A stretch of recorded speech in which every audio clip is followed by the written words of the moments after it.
Bonjour à tous, bienvenue sur Big Gospel Radio, la radio qu'il vous faut. Nous sommes dans l'émission Psaume 23, la parole révélée, avec votre bien-aimé, l'homme de Dieu, le serviteur Mark Blessing Kuna, et je suis avec notre bien-aimé Bobby Robson. Bonsoir tout le monde, bonsoir. C'est toujours un plaisir d'être là, de t'accompagner, d'être sur le plateau pour discuter autour de la parole de Dieu ce soir. Amen, amen. La dernière émission, c'était sur le thème comment cultiver la présence de Dieu. Et nous avons eu plein de témoignages, de retours positifs, de personnes qui ont appliqué les clés que nous avons pu avec en toute humilité donner pour comment manifester la présence cultivatrice de Dieu. Et je bénis toutes les personnes qui suivent cette émission et qui ont au travers de cette émission l'occasion de pouvoir réfléchir, méditer sur des thèmes bibliques, des thèmes de la parole de Dieu, sur la marche chrétienne de tous les jours. Et ce thème, comment cultiver la présence de Dieu, a été une émission qui a touché, qui a pu révéler aux personnes comment Dieu se manifeste et comment on peut, de notre manière, activer la présence de Dieu dans notre vie. Et aujourd'hui, nous avons un thème qui est un thème qui paraît banal, mais si on s'y penche vraiment avec une attention particulière, on va très vite se rendre compte que c'est un thème qui est plus profond que cela. Le thème, je l'annonce, c'est la grâce de Dieu. Qu'est-ce que c'est? Et nous allons, tout au long de cette émission, parler de la grâce de Dieu. Nous allons sonder les Écritures, nous allons voyager dans les Écritures, nous allons essayer, nous allons donner des éléments de réponse à cette question de quelle est la grâce de Dieu, qu'est-ce que c'est. Nous ne disons pas que nous détenons toute la vérité, mais je pense qu'au travers des pistes que nous allons donner au travers de cette émission, vous pouvez vous-même à votre tour continuer la recherche, continuer la méditation, en espérant réellement que le Saint-Esprit vous communique une instruction, un enseignement, un réma qui vous permettra de vous appuyer sur cette parole pour en retour être vous-même une grâce pour quelqu'un. Je sais que les gens nous suivent de partout. Je salue ceux qui nous suivent depuis l'Allemagne et particulièrement nous avons une sœur depuis Munich. Je ne dirai pas son nom, elle veut rester anonyme, mais je te salue. Et je profite aussi pour ceux qui nous suivent depuis le Gabon. Oui, vous êtes très nombreux à nous suivre depuis le Gabon. Que Dieu vous bénisse. Alors je rappelle, Big Gospel Radio est disponible sur l'App Store pour ceux qui sont sur iOS, ceux qui sont sur qui ont un iPhone. Sur l'App Store, vous pouvez télécharger l'application. Et aussi ceux qui sont sur Google, qui ont Android, sur Google Play, vous pouvez télécharger cette application, c'est Big Gospel Radio. Vous avez tout au long de la journée de la musique gospel qui vous est proposée dans tous les styles et aussi de temps en temps des émissions comme celle-ci, Psaume 23, la parole révélée, qui a lieu tous les mercredis. Alors nous allons rentrer dans l'émission. Je répète, à chaque émission, prenez vos Bibles, prenez vos stylos, prenez vos carnets afin de noter les éléments que nous allons donner. Amen. Je répète le thème, la grâce de Dieu, qu'est-ce que c'est? Avant de rentrer dans ce que nous avons préparé, nous avons posé comme ça des questions sur nos réseaux sociaux aux gens de nous définir la grâce de Dieu. Nous avons pu recueillir quelques définitions personnelles. C'est des définitions propres que des personnes nous ont envoyées sur ce qu'est la grâce de Dieu. Alors, avant de commencer l'émission, je vais donner ici déjà quelques définitions données par des frères et sœurs sur les réseaux sociaux. Je salue ici la sœur Marilyn Kitondoa qui nous a dit que la grâce de Dieu, c'est simplement la manifestation de l'amour de Dieu. Elle a dit, selon elle, selon ce qu'elle comprend de la grâce de Dieu, elle affirme que la grâce de Dieu, c'est la manifestation de l'amour de Dieu. Nous avons une sœur qui nous vient de Paris, c'est la sœur Savannah qui nous a dit que la grâce de Dieu, c'est l'expression de l'amour et de la miséricorde de Dieu envers les hommes. Ah oui, l'expression d'amour et de miséricorde de Dieu envers les hommes. Nous avons aussi la sœur Eran, que je salue, merci notre sœur Eran, qui est de l'Assemblée des Saints de Saint-Denis. Elle nous a dit ceci: tout ce que Dieu nous donne, indépendamment de nos prières et de notre volonté, est la grâce de Dieu. Amen. Waouh! tout ce que Dieu donne, indépendamment de nos propres prières, de notre propre volonté, c'est ce qu'elle définit comme étant la grâce de Dieu. Je salue le frère Jonathan Aouret qui nous a dit ceci, que la grâce de Dieu est une faveur imméritée, c'est le don de Dieu selon Éphésiens chapitre 2 verset 8. Waouh! Oui, lui il a donné un verset. Comme ça, on n'a même pas, on peut développer. De toute façon, tout au long de l'émission, ce verset reviendra. Yes. Merci frère Jonathan. Et on a la sœur Grace Matutala qui a dit que la grâce de Dieu, c'est un bonheur, c'est une joie qu'on ne mérite pas forcément, qui nous est accordée, attribuée par Dieu. Waouh, on ne mérite pas forcément ce que Dieu nous donne comme bonheur, comme joie. Et je salue la servante de Dieu, Johanna, qui nous a dit c'est une faveur imméritée, tout simplement. Voilà sa définition. C'est une faveur imméritée, tout simplement. Alors frère, toi qui as écouté ces définitions, est-ce que tu as un commentaire par rapport à ça? Moi, je pense qu'ils ont totalement résumé, selon moi, ce que c'est que la grâce de Dieu, qui se résume simplement par, comme l'a dit la servante de Dieu, Johanna, une faveur imméritée. Il y a aussi le mot miséricorde qui est venu, un mot qui est très important et qui est vraiment rattaché à la grâce. Donc moi, je définirais simplement la grâce de Dieu comme une faveur imméritée, comme la manifestation de l'amour de Dieu, comme Dieu qui se manifeste à l'homme, qui se manifeste à l'homme dans son état, sans regarder ses péchés, sans regarder son état. Donc, alors, sans regarder aux péchés, sans regarder aux états. Ok, très intéressant. Nous allons, tout au long de cette émission, nous avons quelques minutes pour développer un peu sur ce qu'est la grâce de Dieu. Effectivement, ces définitions sont des définitions intuitives que nous avons de la grâce de Dieu. C'est une faveur imméritée, c'est quelque chose qu'on a de Dieu, qu'on ne méritait pas. Donc du coup, quand on écoute ces définitions, j'aime aussi ce que la sœur Eran, elle a dit en disant que c'est en dehors de nos prières, de notre propre volonté. Donc on se rend compte que la grâce de Dieu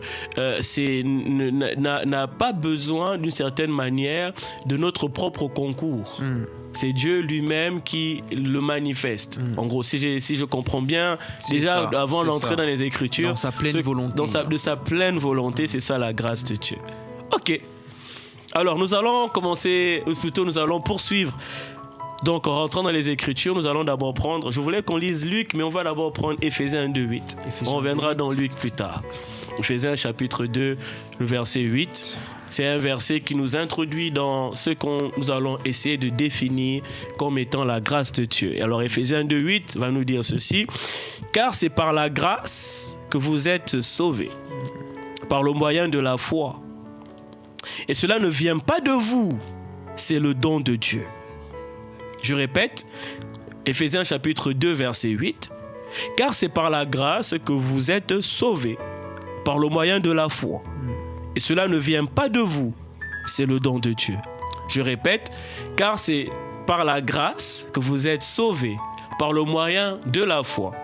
Et cela ne vient pas de vous, c'est le don de Dieu.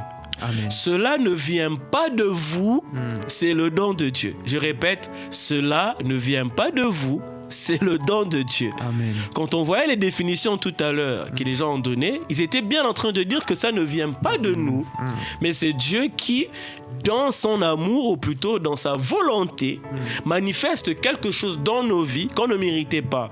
Cela n'a pas besoin de notre propre action ou que nous manifestions quelque chose de particulier afin de recevoir cela. Amen. Cela ne vient pas de vous, dit la parole de Dieu. C'est le don de Dieu. Waouh. Amen. Amen. Je sais pas. C'est le don de Dieu. Amen. Aïe, aïe, aïe, aïe, aïe. Ah, j'aimerais, si j'étais à l'église, j'aurais dit à quelqu'un, touche ton voisin, dis-lui, c'est le don de Dieu. Oui, c'est le don de Dieu. On comprend par là que la grâce de Dieu, c'est le don de Dieu. Amen. Amen. Sans que cela soit à l'origine l'action d'une personne afin de recevoir cela. Cela veut dire que la grâce de Dieu, ce n'est pas notre propre volonté qui peut apporter quelque chose, Amen. mais c'est plutôt la volonté propre de Dieu qui se met en action pour apporter quelque chose dans la vie de quelqu'un. Amen.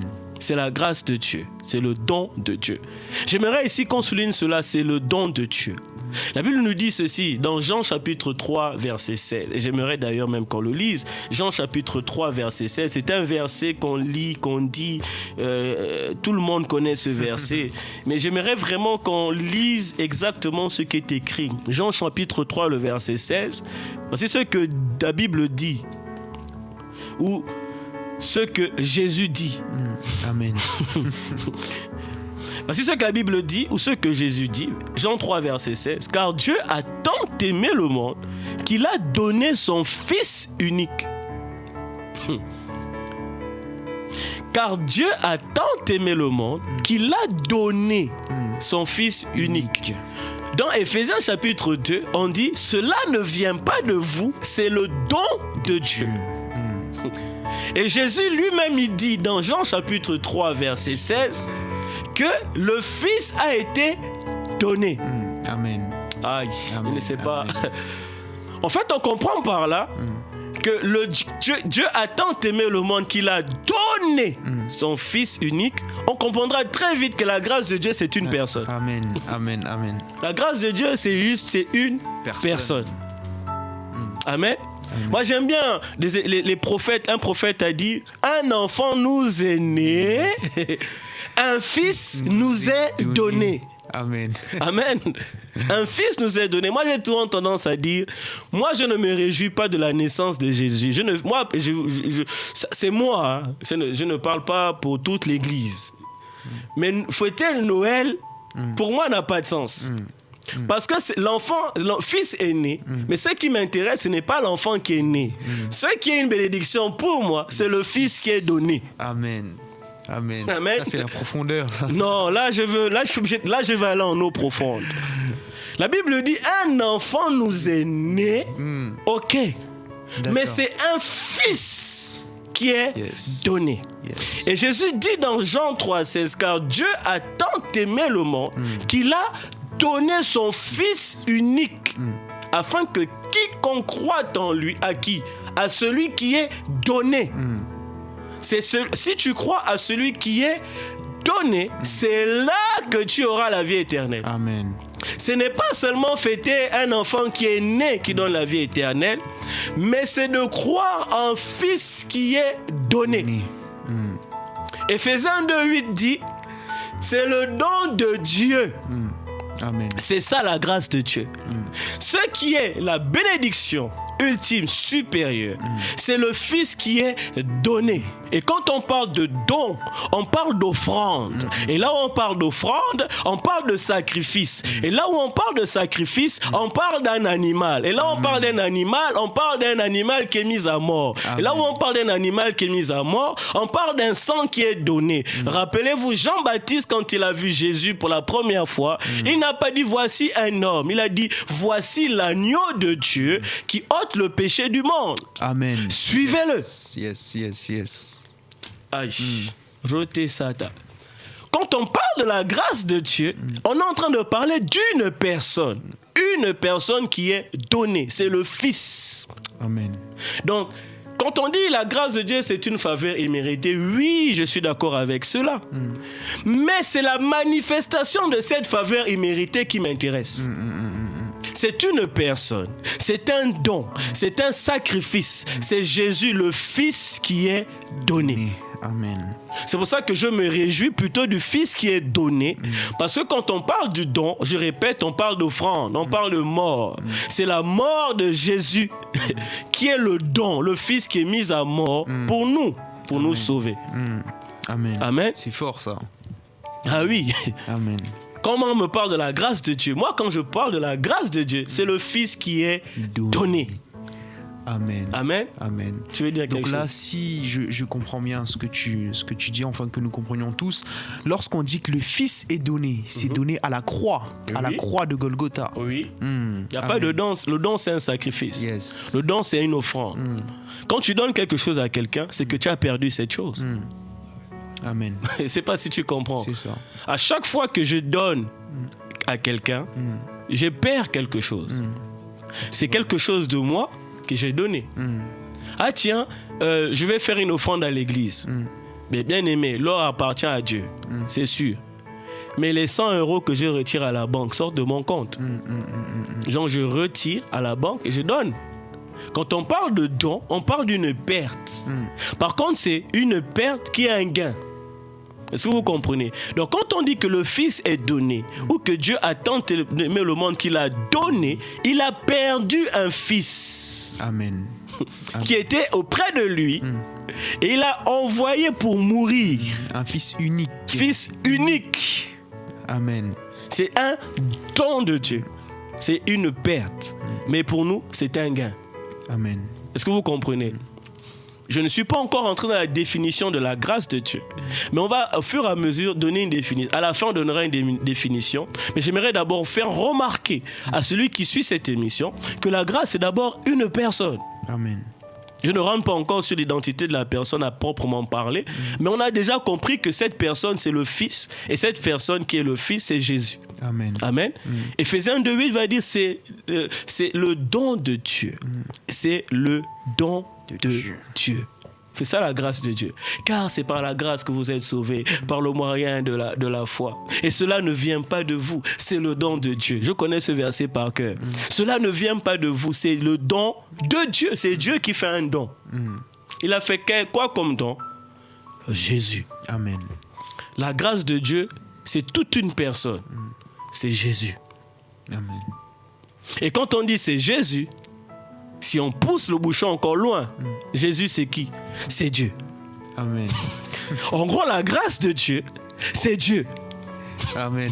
lui-même qui s'est donné pour nous. Waouh. Waouh, waouh, waouh, waouh, waouh.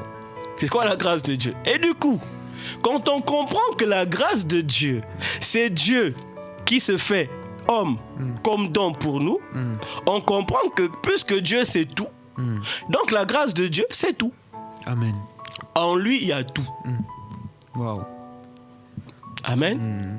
Amen. On est encore à l'introduction, on n'est pas encore entré. Je sens que là, mais notez-le bien. Ce que je dis, ça paraît un peu, chers auditeurs, ça paraît un peu, je dirais un peu brut comme ça. Mais c'est ça la parole de Dieu. On va rentrer dans les Écritures. J'aimerais qu'on lise un passage.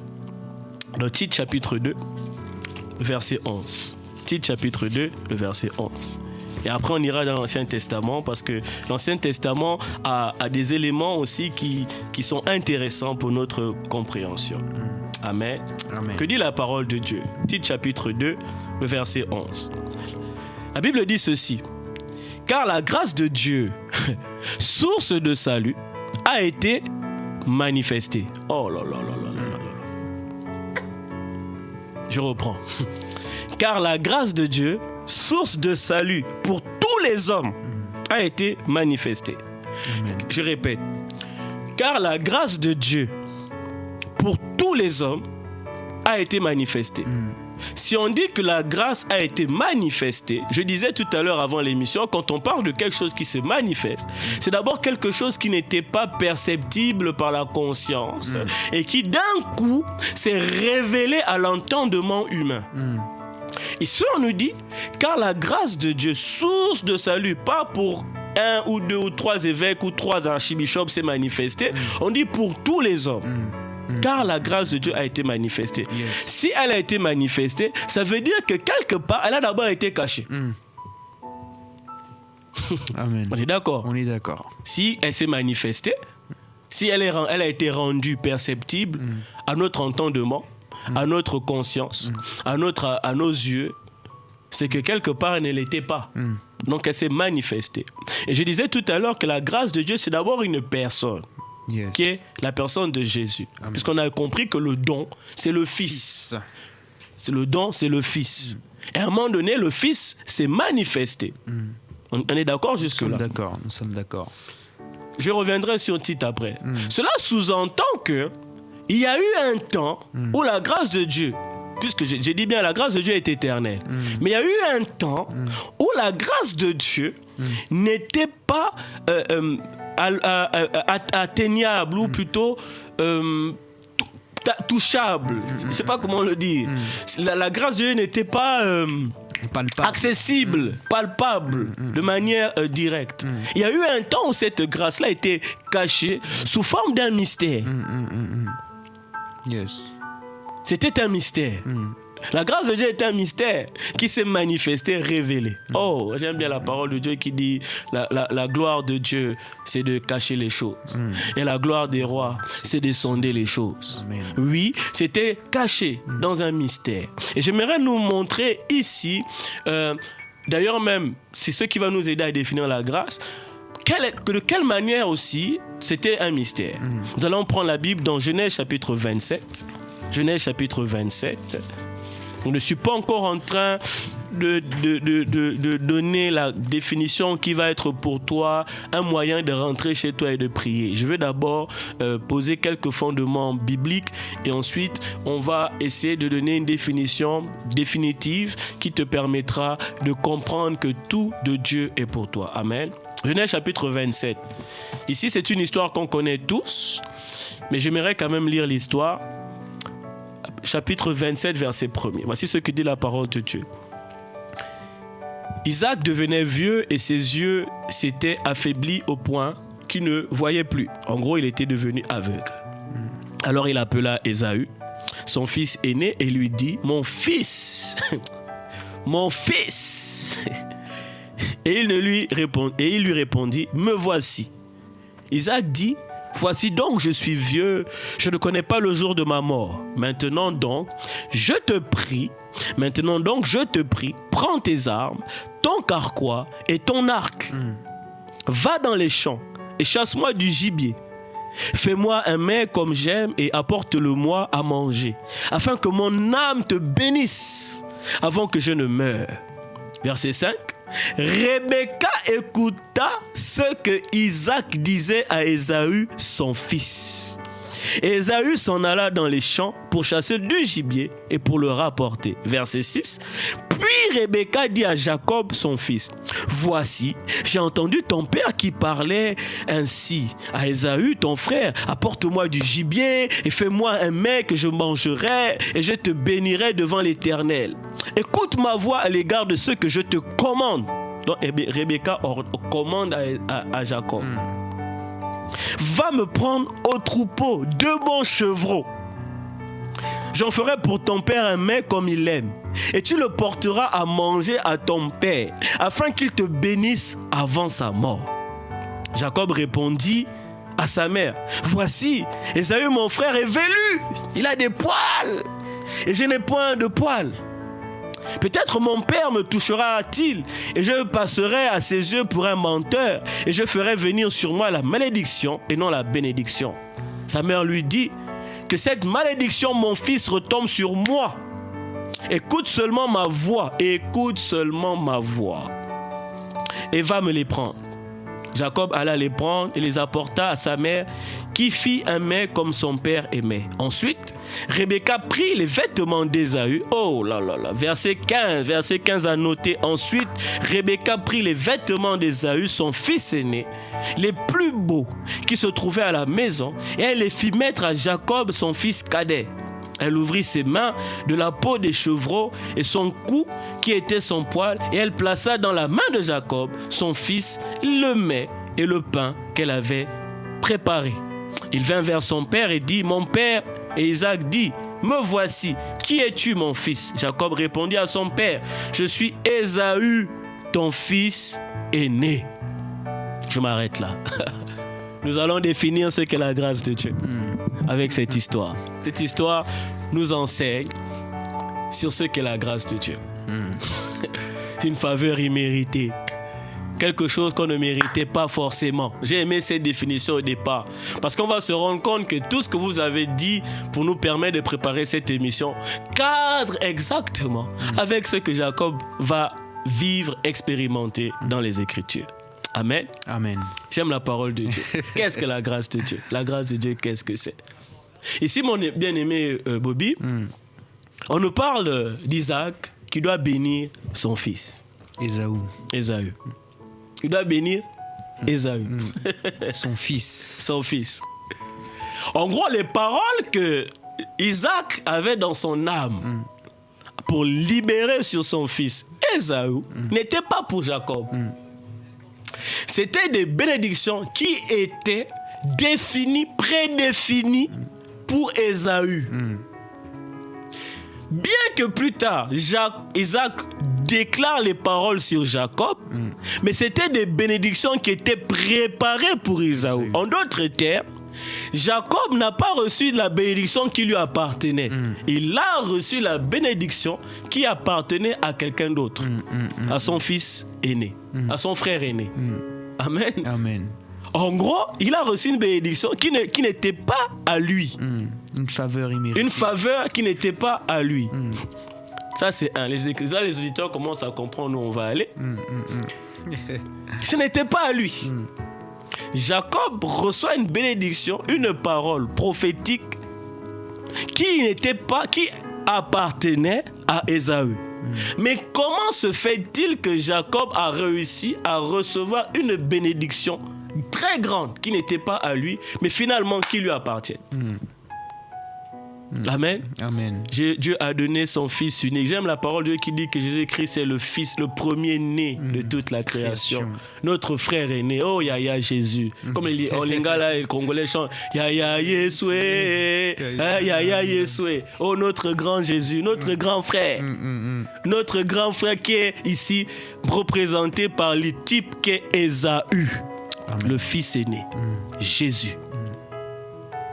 J'y vais arriver, vous allez comprendre. Moi j'aime trop la parole de Dieu. Quand quelque chose me chauffe le cœur comme ça, j'ai même plus envie de parler, j'ai juste envie de méditer et c'est trop succulent. Regarde bien ce qui se passe, je reviens sur l'émission. Bien aimé, suivez bien. Isaac dit à Ésaü, prends ton arc, prends tes flèches, va à la chasse, chasse pour moi un gibier et fais pour moi un plat. Et quand j'aurai mangé cela, je te bénirai. Amen. Amen. En gros, pour avoir la bénédiction du Père, il fallait que le Père mange. Amen. Amen. Pour que Ésaü rentre dans la bénédiction qui lui était due. Je dis bien qui lui était due. Il fallait que le Père mange. Amen. Amen. Il fallait qu'il mange. Il fallait qu'un animal meure. Amen. Amen. Il fallait que quelque chose se fasse. Amen. Amen. Ici, supposons que Ésaü était arrivé avant Jacob. Ésaü aurait eu le plat. Il serait rentré dans la tente du Père. Le Père aurait mangé la nourriture d'Ésaü. Et Isaac aurait béni Ésaü. Amen. Amen. Mais la bénédiction d'Ésaü aurait été quelque part due. Parce qu'il aurait de lui-même fait quelque chose qui aurait rendu l'âme du Père dans la joie et le Père aurait déclaré une parole. Ce que la loi représente. C'est-à-dire, c'est des instructions que Dieu nous donne ou a données de telle sorte que ceux qui respectaient les instructions étaient bénis. Vous voyez ? Ce qu'on appelle le salut par les œuvres. Mais on va se rendre compte quelque part que les œuvres n'étaient pas assez suffisantes pour pouvoir recevoir la bénédiction du Père. Parce qu'il suffisait d'enfreindre une seule instruction de la loi pour être condamné par la même loi. Amen. Et donc ne plus être éligible à la bénédiction. En tout cas, de manière juste momentanée ou temporaire. Il fallait donc que chaque année, le souverain sacrificateur entre justement dans un lieu caché où le Père se trouve dans l'obscurité avec le sang d'un animal pour pardonner ou purifier les péchés de tout le peuple. Je dis bien si on rentre bien encore dans un endroit précis pour accomplir cette prière d'expiation du péché collectif. Et chaque année, il fallait revenir. Donc, on voyait que ce n'était pas quelque chose de durable ou quelque chose d'éternel. Mais Jésus, mais c'est l'image de la loi. Par contre, Christ, lui, et c'est le sacrifice par excellence qui nous a été donné, de telle sorte que nous pouvons, nous, être bénis de manière éternelle par le salut. Mais nous allons nous rendre compte que le sacrifice qui est fait par Jésus, c'est Dieu lui-même qui fait ce sacrifice en s'offrant lui-même en sacrifice, de telle sorte que nous n'avons rien offert à Dieu pour mériter ou pour recevoir le pardon des péchés ou la rédemption. C'est Dieu lui-même qui a pourvu à ce que nous soyons sauvés.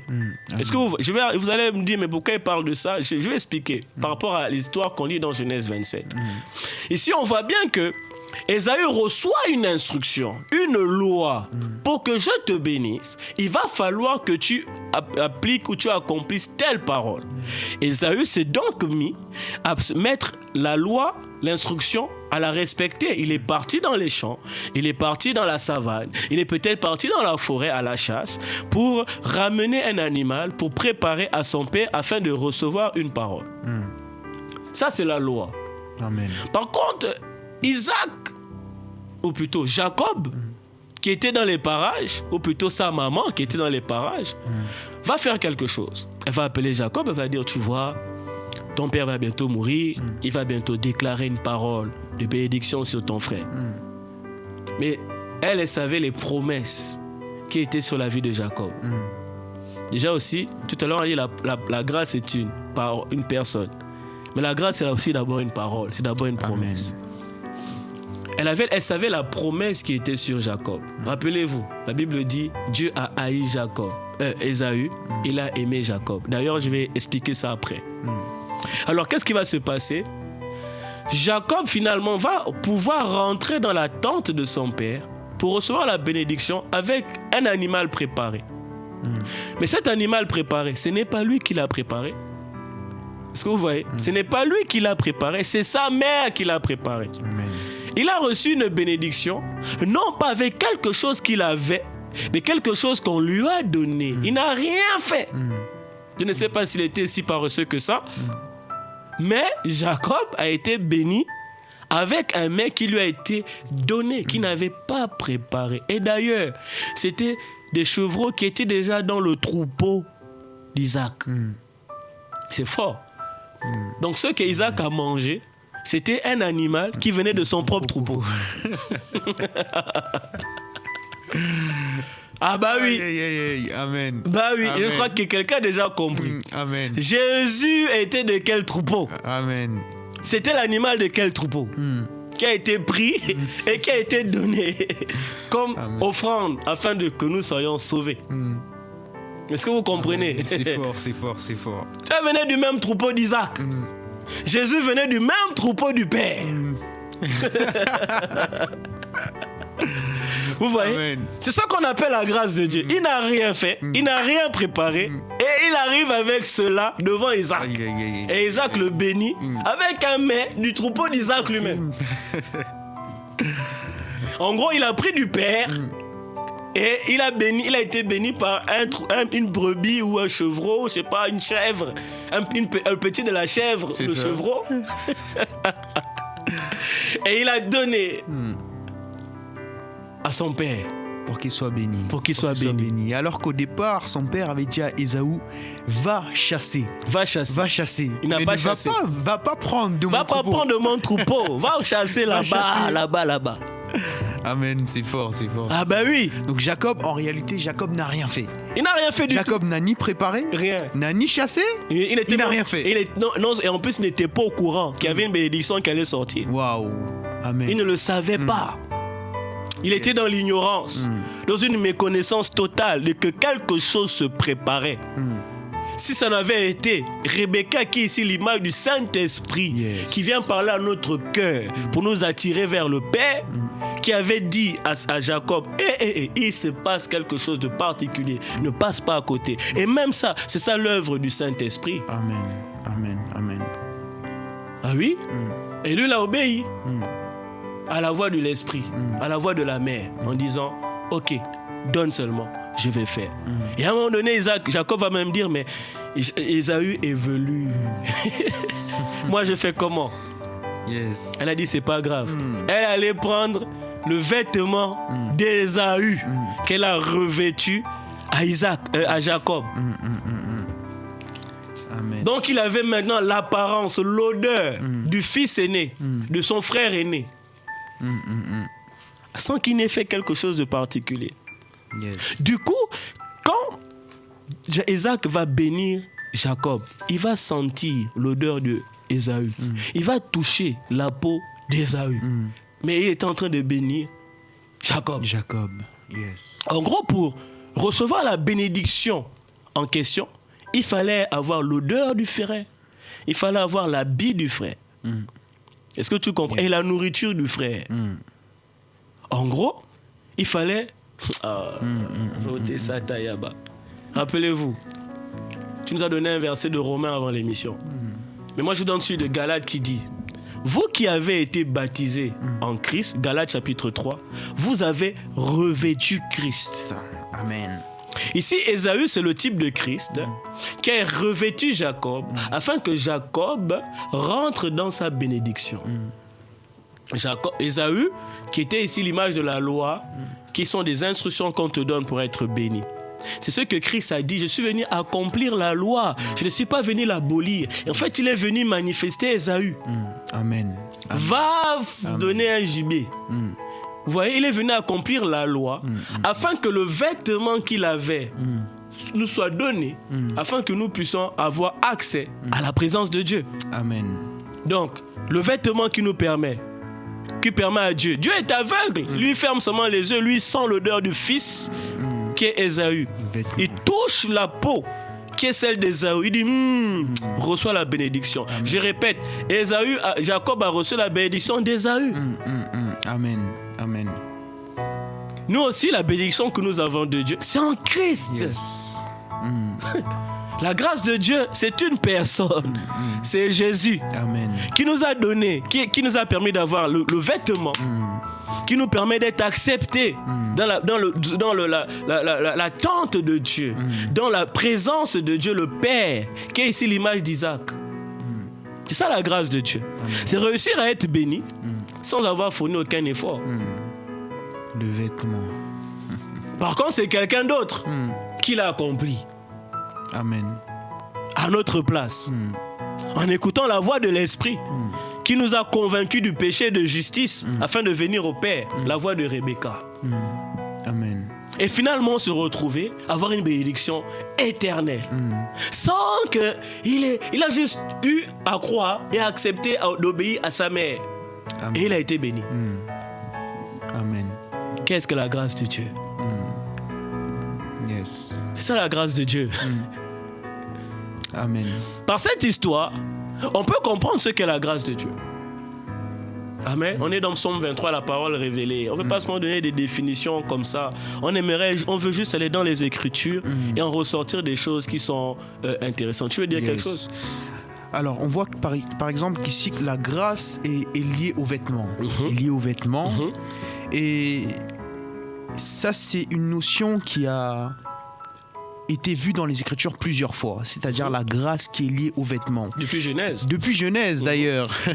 Lorsque l'homme va pécher, lorsque l'homme va tomber, va désobéir à Dieu, lorsque l'homme va être rendu pécheur, on voit que Dieu va descendre, selon ce que dit Genèse chapitre 3. Et Dieu va tuer un animal, encore un animal. Voilà. Dieu va tuer un animal et revêtir Adam et Ève d'habits de peau, ce qui était une préfiguration de la mort de Christ à la croix, afin de nous justifier. Et on verra qu'avant que Dieu puisse revêtir Adam et Ève, c'était eux-mêmes fait un habit revêtus d'habits de feuilles de figuier. Feuilles de figuier. Qui est l'image de la loi. De la loi. Ce que tu disais tout à l'heure, que Ésaü ne pouvait pas être béni par les œuvres de la loi. Non. Il ne pouvait pas. Alors que là, dans Genèse, on voit que Dieu est venu enlever ces feuilles de figuier et il est venu placer des habits de peau. Et lorsqu'on regarde même tout au long de la loi, on voit que les prophètes, ceux qui étaient appelés par Dieu, ceux qui servaient Dieu, et se revêtaient d'habits de peau spéciaux. Eux vivaient dans la grâce. C'est d'ailleurs pour ça que Moïse, qui a emmené la loi, selon Jean 1, verset 17, Moïse qui emmène la loi, Moïse, lui, était dans la grâce. Par exemple, il dira au peuple juif, vous n'allez pas épouser des femmes qui ne sont pas juifs. Mais cependant, la femme de Moïse, à lui, n'était pas juif. Donc Moïse, en fait, ayant ces connaissances-là, Moïse vivait dans la grâce, tu vois. Et Moïse était revêtu comme tous les prophètes d'habits de peau. Donc on voit que la grâce est réellement liée au vêtement. Et Christ, comme étant l'accomplissement de tout ça, il est venu et il nous a revêtus. C'est pour ça qu'il pouvait dire celui qui demeure en moi. En d'autres termes, celui qui est revêtu par moi, tout ce qu'il demandera dans la prière, il l'obtiendra. Il l'obtiendra. Amen. Ça, la grâce de Dieu. Parce que c'est justement ça, la grâce de Dieu. La grâce de Dieu, c'est être revêtu de Christ complètement. Et finalement, tout ce que tu demandes, tu l'as déjà, en fait. Parce que tu es déjà en Christ. Deuxième chose, l'Esprit de Dieu ou l'Esprit de Christ habite en nous. Paul dira, ce n'est plus moi qui vis, c'est Christ qui vit en moi. On a dit tout à l'heure en début du développement que la grâce de Dieu est une personne, c'est Christ. Est-ce que tu suis? La grâce de Dieu, c'est Christ. On l'a démontré par la notion du Fils qui est donné. Mais si Christ habite en moi, c'est que la grâce de Dieu habite en moi. Amen. Donc tout ce qui est de Dieu habite en moi. Donc, c'est ça, souvent, je n'arrive pas à me lamenter quand j'ai un problème. Parce que la grâce est en moi. Christ est en moi. La Bible dit toute la plénitude de Dieu est en Christ. Et ce même Christ et la grâce de Dieu est en moi. De quoi aurais-je encore crainte? De quoi aurais-je encore peur? Si la grâce de Dieu, qui est la manifestation de Dieu envers moi ou de Christ envers moi sans que je n'ai à faire quelque chose de méritant est en moi, je vais encore attendre quoi de spécial si ce n'est de jouir tous les jours de ma vie de la grâce de Dieu. Amen. Par contre, tout à l'heure, tu as dit un truc. Tu as dit, Dieu est venu enlever le vêtement de figuier. Non, le vêtement de figuier n'y était plus quand Dieu est arrivé. Ça, c'est une autre... c'est une autre notion. Je crois que j'avais déjà développé ça ici quand j'avais parlé du vêtement du royaume. Je crois que j'avais fait une émission sur ce thème. J'ai tellement fait d'émissions. C'était une prédication plutôt, non? Si je me souviens. C'était une prédication, mais je crois que j'ai déjà fait une émission dessus. Bref, là n'est pas le sujet. Alors, toi, en écoutant tout ce qu'on vient de dire, est-ce que tu peux essayer de dire toi-même avec tes mots, qu'est-ce que la grâce de Dieu? Après tout ce qu'on vient de dire, je pense qu'il est très simple de pouvoir définir la grâce de Dieu. La grâce de Dieu comme étant Christ lui-même, comme étant le Fils. La grâce comme étant la parole, comme tu l'as dit d'ailleurs. La grâce comme étant la parole. Et d'ailleurs, on verra que quelque part, la grâce qui est Christ, Christ lui-même est la parole. Puisqu'on dira dans Jean chapitre 1 que la parole a été faite chair. Donc en soi, le Fils, l'animal, la parole, tout ça en réalité c'est la même chose. Et qui définit la grâce de Dieu. C'est-à-dire que c'est Christ et en qui il y a tout. D'ailleurs, c'est ce que nous dira Éphésiens chapitre 1. Soyez bénis de toutes sortes de bénédictions spirituelles dans les lieux célestes. En Christ. En Christ. C'est important, on va même le lire. Cherche-le. Moi, j'amène les auditeurs dans Colossiens chapitre 2. Colossiens chapitre 2, verset 9.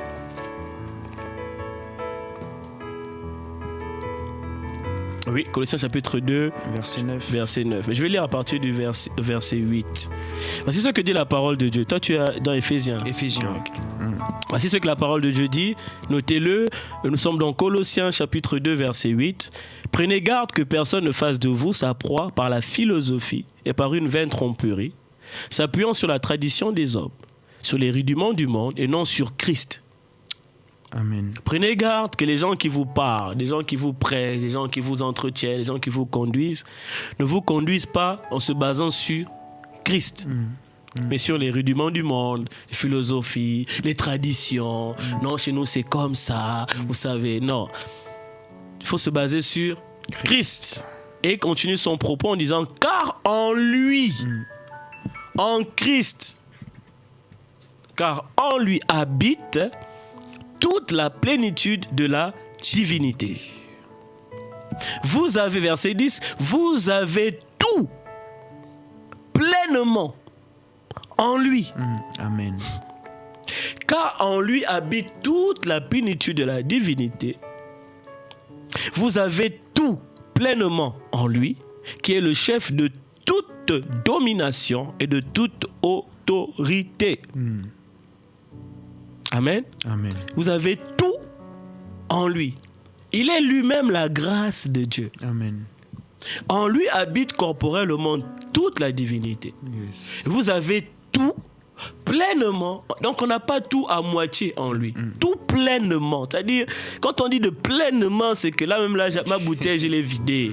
C'est-à-dire, c'est juste plus que la limite. Pleinement. Il n'y a pas un degré de manque, de moins en fait.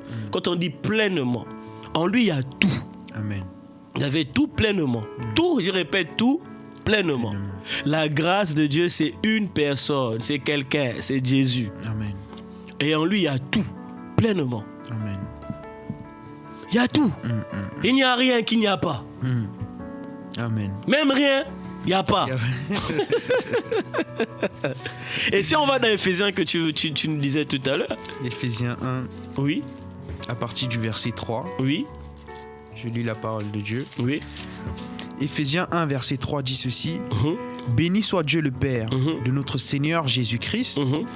qui nous a bénis de toutes sortes de bénédictions spirituelles dans les lieux célestes en Christ. Continue. En lui, En lui. Dieu nous a m'arrête là. élus. En lui. Tout à l'heure, on a dit, nous avons tout pleinement en lui. Amen. Toujours en lui. En lui. Pas en dehors. Pas en dehors, en lui. En lui. Amen. C'est une personne. Continue. En lui, Dieu nous a élus avant la fondation du monde. Amen. Qu'est-ce qu'on a fait pour être élu avant la fondation du monde? Tu es allé chasser quel gibier pour amener à Isaac pour être élu avant la fondation du monde? Amen. Amen. Dis-nous, peut-être tu peux nous écrire sur nos réseaux sociaux. Peut-être si j'aimerais vraiment rencontrer cette personne qui a fait quelque chose pour être élu avant la fondation du monde. Amen. C'est en lui que tu as été élu avant la fondation du monde. Continue. En lui, Dieu nous a élus avant la fondation du monde pour que nous soyons saints et irrépréhensibles devant lui. Donc, être saint, c'est la grâce de Dieu. Amen. Oh, je croyais que la sanctification, il faut faire des choses, il faut prier, demander le sang de Jésus. Oh Seigneur, il faut fuir le péché, ne plus mentir, ne plus voler. Je crois que c'était ça. Non, on vient de nous dire ici que c'est en lui. Amen. Amen. Amen. Même la sanctification, c'est en lui. C'est une grâce. Ah oui, la sanctification, c'est en lui, c'est en Jésus. Amen. Ah oui? Parce qu'il y a des gens qui croient qu'ils sont meilleurs, spéciaux par rapport à d'autres chrétiens parce que eux, moi, je n'ai pas le péché. Même ne pas avoir le péché, c'est en lui. Continuons. Ce n'est pas un mérite. Amen. Continuons. Verset 5. Oui.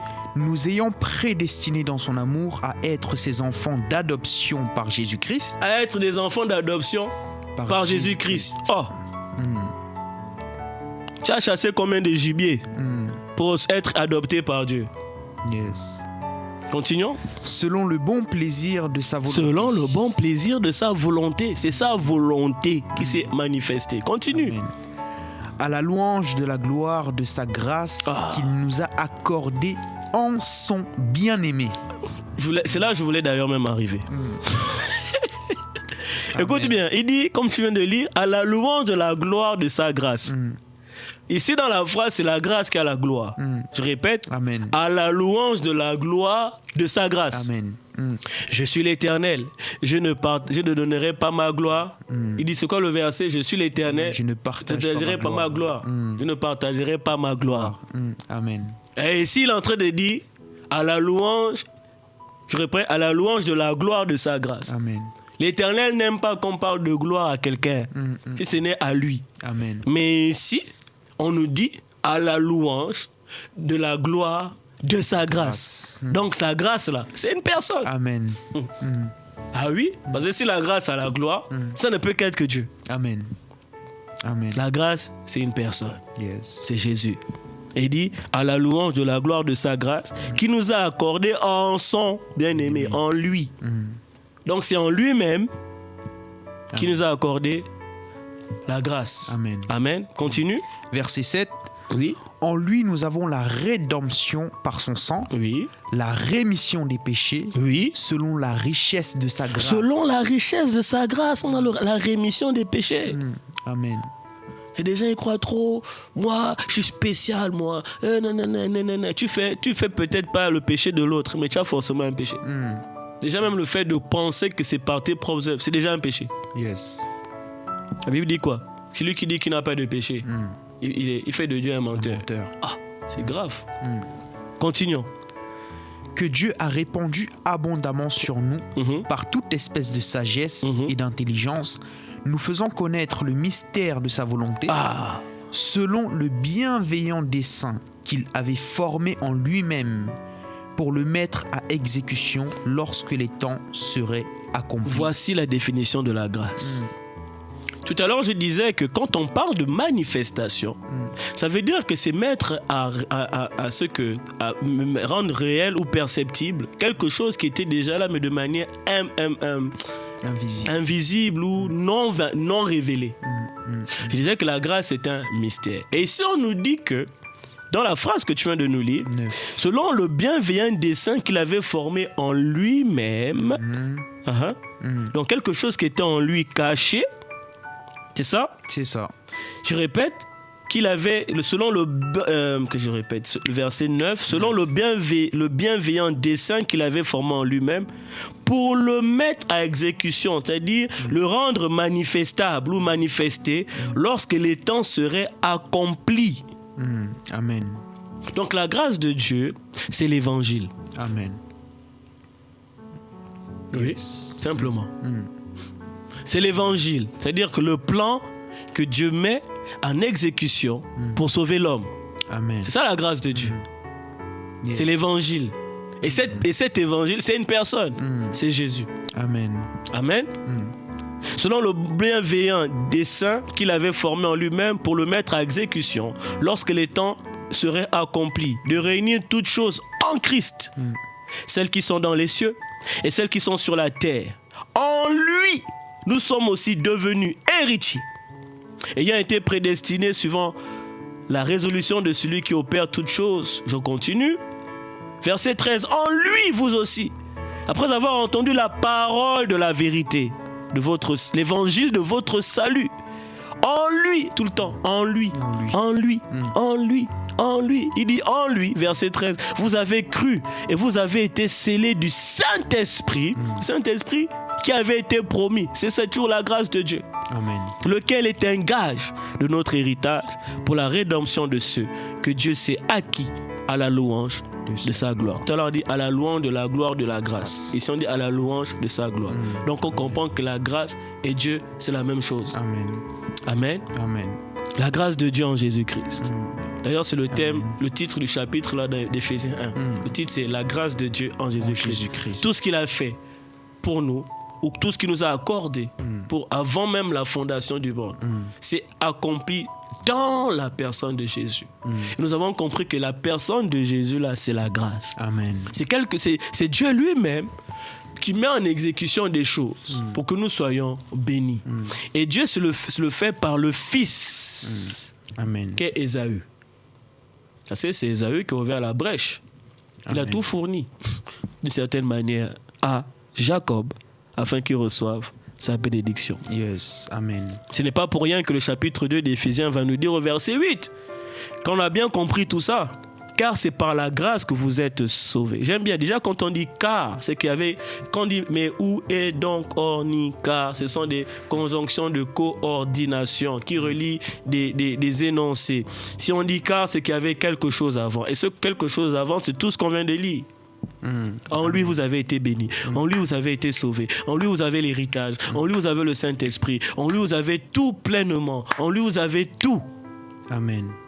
Et le plus important, le salut. Car c'est par la grâce que vous êtes sauvés, par le moyen de la foi. Et cela ne vient pas de vous. C'est le don de Dieu. Amen. Ce n'est point par les œuvres, afin que personne ne se dise par mes propres efforts, j'ai pu obtenir de Dieu le salut. Car nous sommes son ouvrage, ayant été créés en Jésus-Christ pour de bonnes œuvres, en Dieu, que Dieu a préparé d'avance, afin que nous les pratiquions. Donc, en gros, tout ce que nous pratiquons comme œuvre, ce n'est pas nous-mêmes qui les pratiquons. C'est des œuvres que Dieu a préparées, nous ne faisons seulement que les manifester. Amen. Oh, moi, tu as vu tout ce que j'ai fait. Moi, j'ai construit ceci, j'ai fait ceci pour Dieu, j'ai fait ceci pour Dieu. Tout ce que tu as fait pour Dieu, lui-même avait déjà préparé, en fait. Amen. Dès avant la fondation du monde. Toi, tu n'as fait que vivre la grâce de Dieu. En fait, tout ce que tu fais, tout ce que tu as, ça vient de Dieu. Amen.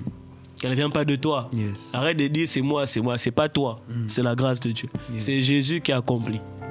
C'est pas toi. Amen. Si c'est toi qui as accompli, ce n'est pas Jésus dans ce cas. J'aimerais lire un verset pour compléter tout ce qu'on vient de dire. Oui. C'est 1 Pierre, chapitre 1, à partir du verset 18. D'accord. Vas-y. 1 Pierre, chapitre 1, à partir du verset 18, qui dit Sachant que ce n'est pas par des choses périssables, par de l'argent ou de l'or, que vous avez été rachetés de la vaine manière de vivre que vous aviez hérité de vos pères, mais par le sang précieux de Christ comme d'un agneau, sans défaut et sans tache, prédestiné avant la fondation du monde et manifesté à la fin des temps à cause de vous qui par lui croyez en Dieu. Amen. Lequel l'a ressuscité des morts et lui a donné la gloire. Donc on comprend au travers de ce verset, au travers de Éphésiens chapitre 1 qu'on a lu, que la grâce de Dieu qui est le sang qui a été versé, qui est l'agneau de Dieu, n'a pas commencé à la croix de Golgotha. Non. Mais la grâce de Dieu était dès avant la fondation du monde. Alors que toi et moi, nous n'existions pas. Alors que toi et moi, nous n'avions pas encore commis de péché. Alors que toi et moi, nous n'étions même pas encore en Adam. Parce que Adam lui-même qui a commis le péché, il n'existait pas encore. Mais la grâce de Dieu avait déjà été établie et prête à se manifester. La grâce, c'est une folie. Là, tu te rends compte que c'est une folie. C'est une réelle folie. On voit l'universalité de la grâce. On voit l'éternité de la grâce. Parce que quand on dit avant la fondation, c'est que la grâce est éternelle. Et que la grâce n'est pas été. La grâce est éternelle. Et éternelle, c'est Dieu. Amen. Tu vois comment c'est fort. Mais j'aimerais atterrir sur quelque chose qui est très important. Parce que je me suis déjà confronté à cela dans ma maigre vie, dans ma minime vie de serviteur de Dieu. C'est une fois j'avais enseigné sur ce que la grâce de Dieu. Et c'était une réunion de jeunesse dans mon ancienne église à Toulouse. Et il y a eu un frère. En fait, ce que j'avais dit l'avait énervé. En gros, j'avais dit que quand on est maintenant dans le Seigneur, on doit renoncer au péché. Or, lui, il venait de Kinshasa dans une église où la doctrine disait que dès que tu as accepté Jésus un jour dans ta vie, c'est fini. Tu peux faire ta vie comme tu veux, tu es sauvé. On dit, mes frères, donc il commettait l'impudicité, il faisait des choses, sachant qu'un jour il a accepté Christ, donc il a le droit parce qu'il est sauvé. Il dit, ah non, là, gars, c'est pas possible. Tu dis la grâce de Dieu au contraire, parce que des gens vont te dire là-haut la grâce, là où le péché a abondé, la grâce a surabondé. Ça, c'est une manière erronée de comprendre les Écritures. J'aimerais donc qu'on prenne 2 Pierre, deuxième épître de Pierre, chapitre 1. D'ailleurs, je vais lire.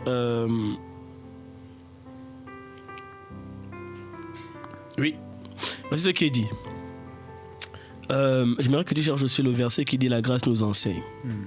En attendant, moi je lis 2 Pierre chapitre 1er, verset 1. Simon Pierre, serviteur et apôtre de Jésus-Christ, à ceux qui ont reçu en partage une foi du même prix que la nôtre, par la justice de notre Dieu et Sauveur Jésus-Christ, que la grâce et la paix vous soient multipliées par la connaissance de Dieu et de Jésus notre Seigneur.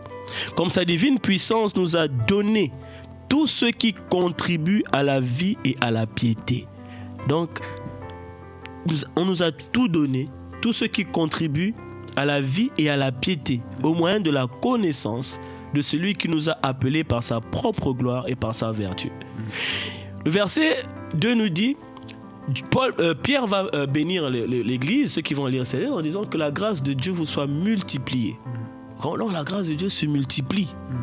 C'est bizarre. Quand la grâce de Dieu, c'est déjà tout pleinement en Christ, mais il dit se multiplie. Mais il dit se multiplie par la connaissance de Dieu et de Jésus, notre Seigneur. Amen. En gros, pour avoir plus de notions, plus de compréhension de la grâce de Dieu, il faut aussi connaître plus Jésus. Amen. En fait, plus tu connais Jésus, plus la grâce de Dieu pour toi sera accessible encore davantage. Amen. Est-ce que tu comprends ce que je veux dire? Plus tu connais Christ, donc plus tu connais la grâce de Dieu, puisque la grâce de Dieu, c'est Christ. En gros, Pierre ici dit, la grâce de Dieu se multiplie ou se prend forme ou grandit en toi à partir du moment où tu connais Christ. Plus tu connaîtras Christ, plus ta compréhension de la grâce de Dieu sera grande, et alors plus ta possibilité d'obtenir la grâce de Dieu sera énorme aussi. Si tu vois. Amen. Donc, quelque part, la grâce est aussi reliée à la connaissance. La grâce est de connaître, de savoir. Plus tu as la connaissance de Christ, plus ton accessibilité ou ton accès à la grâce est aussi grande. C'est ce que Paul dit. Plutôt, Pierre vient de dire. Et il dit, et tout ce qui contribue à la vie et à la piété. Si tu te dis, mais non, moi j'ai du mal à suivre Christ, j'ai du mal à prier, j'ai du mal à vivre dans la sanctification, c'est parce que tu ne connais pas encore assez Christ. Parce que plus tu connais Christ, plus tu as la grâce de Dieu. Et la grâce de Dieu te donne plus de possibilités de vivre dans la piété. C'est ce que Pierre est en train de le dire. Amen. Est-ce que tu comprends? Amen. Amen. Et d'ailleurs, tu as trouvé le verset qui dit, Tite chapitre combien? 2. Chapitre 2, le verset 11, c'est ça? 2, verset 11. Oui. Qui dit ceci. Oui. La grâce de Dieu, source de salut pour tous les hommes, a été manifestée. Oui. Elle nous enseigne à renoncer à l'impiété et aux convoitises mondaines et à vivre dans le siècle présent selon la sagesse, la justice et la piété, en attendant la bienheureuse espérance et la manifestation de la gloire de notre grand Dieu et Sauveur, Jésus-Christ. Amen. Qui s'est donné lui-même pour nous, afin de nous racheter de toute iniquité et de se faire un peuple qui lui appartient, purifié par lui et zélé pour les bonnes œuvres. Amen. Amen. Donc on a compris par là que la grâce de Dieu est un enseignant. Elle nous enseigne à vivre la piété. La grâce de Dieu est un enseignant. Quel enseignant par excellence? C'est le Saint-Esprit. Amen. Donc on comprend que la grâce de Dieu, c'est Christ, c'est le Saint-Esprit. Yes. N'est-ce pas?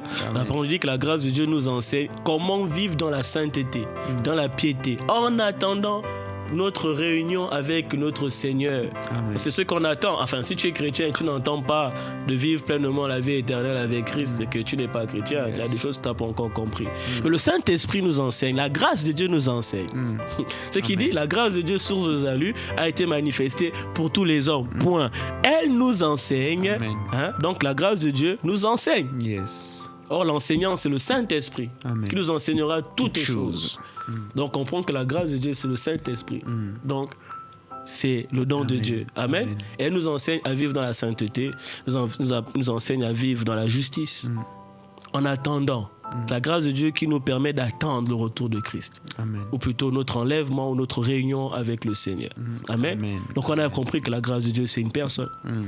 On a compris que la grâce de Dieu, c'est un enseignant. La grâce de Dieu, c'est tout pleinement en lui. En Christ. En Christ. Ah, la grâce de Dieu, c'est ample. On peut rentrer dans on peut naviguer dans les Écritures du début à la fin.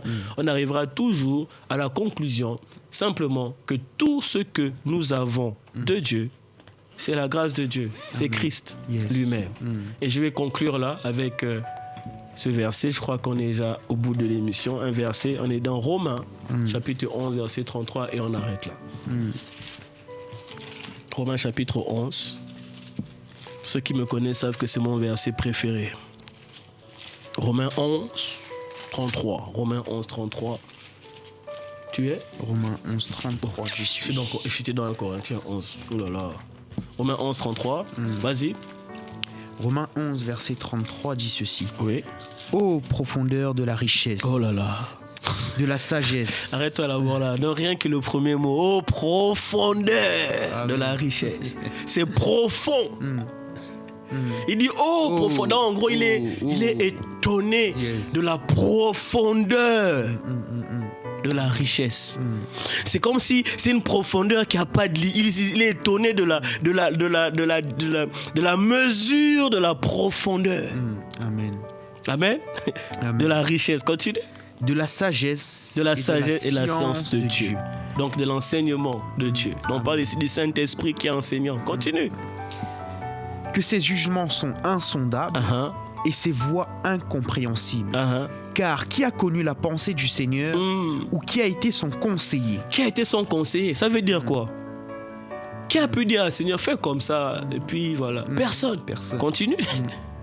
Qui lui a donné le premier pour qu'il ait à recevoir en retour? En gros, qui a dit à donner à Dieu pour que Dieu maintenant ait une dette? La personne, moi j'aimerais, si j'ai même dit ça tout à l'heure à l'émission, si c'est ton cas, tu as pu donner à Dieu et Dieu a une dette, écris-moi sur mes réseaux sociaux, tu vas sur Twitter, Rachid Blessing, tu vas sur Instagram, markblessing.web, sur Facebook, Mark Blessing, écris-moi. J'aimerais bien m'entretenir, je veux savoir quel était son secret.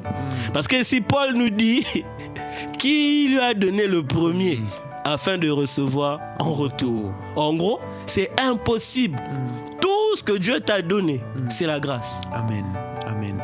Et d'ailleurs, quelqu'un va me dire, oui, tu sais, il y a des principes de Dieu, il faut poser sur l'autel, il faut faire des semences. Oui, c'est des principes de Dieu qu'il faut effectivement accomplir.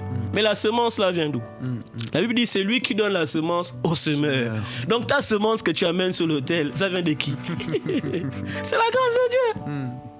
Ah oui, si tu as un travail, qui t'a donné la grâce? La grâce. Tu vois?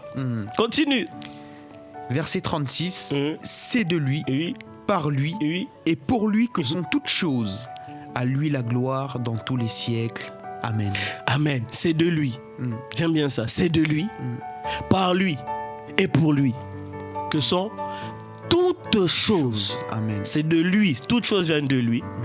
Tu le fais par lui. Pour sa gloire. Amen. C'est de lui, par lui et pour lui. Donc si tu es un serviteur qui gagne des âmes, ok, c'est pour lui. Amen. Si aujourd'hui tu es évangéliste, c'est de lui.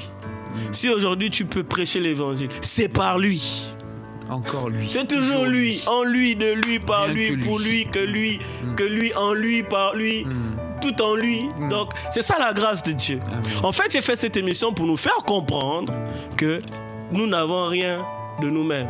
La grâce de Dieu, c'est tout de Dieu. Yes. Amen. Amen. Amen. Donc là, je crois qu'on a fait le tour. Amen. Avec ce verset, Romains 11, 33 à 36. C'est ça. Amen. Oh, qui lui a donné le premier afin de recevoir en retour. Qui? Yes. J'aimerais rencontrer cette personne. Franchement, j'ai fait une annonce. Si tu es sur l'émission, réponds-moi par quelque part. J'aimerais bien te rencontrer. J'aimerais savoir comment tu as fait. La seule personne qui pourra me répondre, c'est Jésus lui-même. Parce que c'est lui qui a donné sa vie. Amen. Ah oui? Yes. Parce que celui à qui on a dit, il a été obéissant jusqu'à la mort de la croix. C'est pourquoi Dieu l'a souverainement élevé. Amen.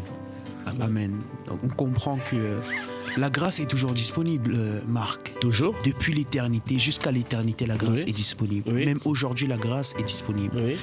C'est pour ça que j'aimerais dire à ceux qui nous écoutent que si dans ta vie ça ne va pas, la grâce est disponible.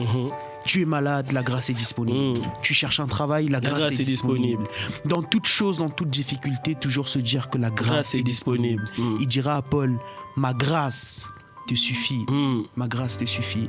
Amen, amen, amen. Amen. Yes. Amen, amen, amen. En tout cas, merci d'avoir participé à cette émission. La grâce de Dieu, c'est Dieu. Amen. Ah, au revoir, c'est tout. Il n'y a rien d'autre à dire. Voilà la conclusion. Nous avons parcouru les Écritures, nous avons lu des histoires dans la Bible, nous avons vu des versets du Nouveau Testament. Nous avons compris qu'un enfant nous est né, un fils nous est donné. Nous avons vu que Dieu a tant aimé le monde qu'il a donné son fils. C'est le fils qui meurt et qui ressuscite pour moi, qui est la grâce de Dieu, car en cette œuvre, nous avons reçu de Dieu tout pleinement en lui.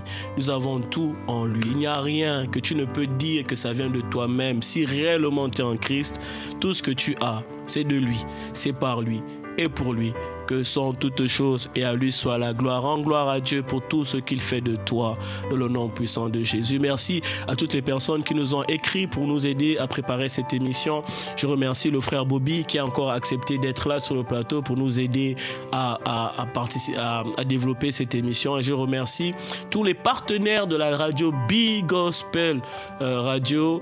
Ils se connaissent, je n'ai pas le temps de citer tout le monde. Et je remercie aussi les studios VL qui nous permettent d'utiliser leur structure de telle sorte que nous puissions vous offrir une émission de qualité technique, et vraiment que Dieu les bénisse aussi. Alors nous donnons rendez-vous mercredi prochain à 19h sur les antennes de Big Gospel Radio. Que Dieu vous bénisse. Au revoir. Au revoir.